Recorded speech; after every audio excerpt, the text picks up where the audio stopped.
ನೋಡಪ್ಪ, ನಿಂಕ ಮತ್ತೆ ಅವನ್ಕ ಏನೇ ಅಭಿಪ್ರಾಯ ಇದ್ರು ನಂಕ ಮಾತ್ರ ನಮ್ ವೀರಣ್ಣನೇ ಈ ಸಲ ನಮ್ ಊರಿನ ಪ್ರೆಸಿಡೆಂಟ್ ಆಗೋದು. ಏನಣ್ಣ ನಾನ್ ಹೇಳೋದು? ಏನಪ್ಪ ಇವರು ನಿಂಕ ಅವನ್ಕ ಅಂತಿದಾರೆ ಅಂತ ಯೋಚನೆ ಮಾಡ್ತಿದ್ದೀರಾ?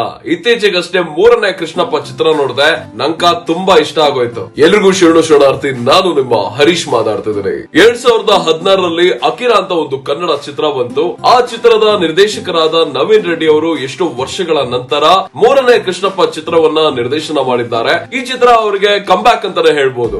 ಏನ್ ಗುರು ರಂಗಾಯಣ ರಘು ಸರ್ ಅವರ ನಟನೆ. ಇತ್ತೀಚೆಗಷ್ಟೇ ಶಾಕಾಹಾರಿ ಚಿತ್ರದಲ್ಲಿ ಮಲೆನಾಡಿನ ಭಾಷೆ ಮಾತಾಡ್ತಿದ್ರು.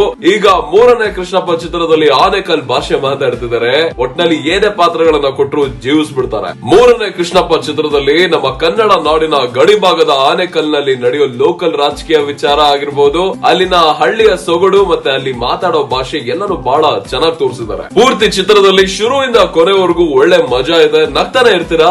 ಇವತ್ತಿನ ಕಾಲಕ್ಕೆ ಸಮಾಜಕ್ಕೆ ಒಂದು ಉತ್ತಮ ಸಂದೇಶವನ್ನ ಈ ಚಿತ್ರ ಕೊಟ್ಟಿದೆ. ಈ ಚಿತ್ರದಲ್ಲಿ ಮತ್ತೊಂದು ಪ್ರಮುಖ ಪಾತ್ರ ಸಂಪತ್ ಮೈತ್ರಯ್ಯ ಅವರು. ಅವರ ಪಾತ್ರ ತುಂಬಾ ಚೆನ್ನಾಗಿದೆ. ಮತ್ತೆ ಹಾಸ್ಯ ಪಾತ್ರದಲ್ಲಿ ನಟಿಸಿರೋ ತುಕಾಲಿ ಸಂತೋಷ್ ಮತ್ತೆ ಸಿದ್ದು ಮಂಡ್ಯ ಅವರನ್ನ ಪರದೆ ಮೇಲೆ ನೋಡಿದ್ರೆ ನಗು ಬರುತ್ತೆ. ಮತ್ತೆ ಸಾಕಷ್ಟು ಹೊಸ ಕಲಾವಿದರು ಈ ಚಿತ್ರದಲ್ಲಿ ಅಚ್ಚುಕಟ್ಟಾಗಿ ನಟಿಸಿದ್ದಾರೆ. 3ನೇ ಕೃಷ್ಣಪ್ಪ ಚಿತ್ರವನ್ನ ಎಲ್ಲರೂ ನೋಡ್ಲೇಬೇಕು. ದಯವಿಟ್ಟು ಹೋಗಿ ಚಿತ್ರಮಂದಿರದಲ್ಲೇ ವೀಕ್ಷಿಸಿ. ಕಮೆಂಟ್ಸ್ ನಲ್ಲಿ ನಿಮ್ಮ ಸ್ನೇಹಿತರನ್ನ ಟ್ಯಾಗ್ ಮಾಡಿ ಈ ಚಿತ್ರವನ್ನ ನೋಡೋದಕ್ಕೆ ತಿಳಿಸಿ. ಹಾಗೆ ಪ್ರತಿಯೊಬ್ಬರಿಗೂ ಈ ವಿಡಿಯೋನ ದಯವಿಟ್ಟು ಶೇರ್ ಮಾಡಿ.